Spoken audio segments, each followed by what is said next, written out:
আমরা দেখবো এবার তোমার সঙ্গে তার কেন কথা হচ্ছে না, বা কি কারণে তোমার সঙ্গে এত দূরত্ব এসছে তোমার পার্টনারের। বাবা, স্কিপ করছি।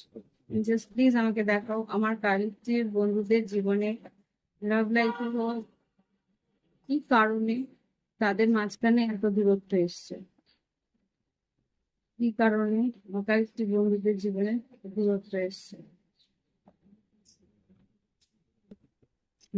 Eight of cups, eight of cups আসার কারণটা আজকে আমি দেখবো।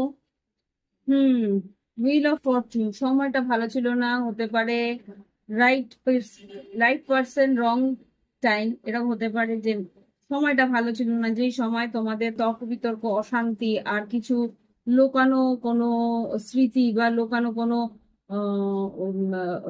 পুরনো কিছু ঘটনা তোমাদের মাঝখানে এসে দাঁড়িয়েছিল, সেই কারণেই হয়তো তোমাদের মাঝখানে একটা দূরত্ব এসছে, একটা ইমোশনাল ডিটাচমেন্ট, ইমোশনালি তোমরা দুজন দুজনকে নিজেদের জীবন থেকে সরিয়েছো। কেননা ওই সময়টা খুব একটা ভালো ছিল না, আর ওই সময় তোমাদের মানসিক ভাবে যে তর্ক বিতর্ক গুলো হয়েছিল সেটা তোমাদেরকে একে অপর কাছ থেকে দূরে সরিয়ে নিয়ে গেছে। এই মুহূর্তে কিন্তু তোমার পার্টনার খুব ভাবনা চিন্তায় আছে যে কিভাবে এই পরিস্থিতিটাকে সঠিক করা যায়। এই সব পেন্টিকে ভীষণ ভাবেই চিন্তা করছে, ভীষণ ভাবে।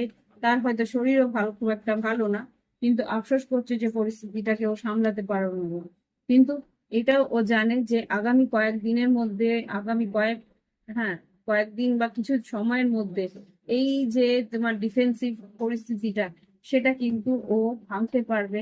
আর সেটা ভেঙে কিন্তু এগিয়ে, ধীরে ধীরে এগিয়ে এসে তোমাদের মাঝখানে এই রিলেশনশিপটাকে আবার করে বানানোর একটা দৃঢ় ইচ্ছে তার মধ্যে আছে। হতে পারে বৃষভ, কন্যা, মকর বা বৃশ্চিক, মীন, কর্কট। ওকে, আর এখানে মিথুন রাশিও এসছে। তো এই হচ্ছে গিয়ে রিডিং। ভালো লাগলে অবশ্যই একটা লাইক দিও, কমেন্ট করো। আর যদি মনে হয় নিজের জন্য রিডিং নেবে, ভিডিও ডেসক্রিপশন বক্সে হোয়াটসঅ্যাপ নাম্বার রয়েছে, বা এখানে হয়তো হোয়াটসঅ্যাপ নাম্বার রয়েছে, যোগাযোগ করবে।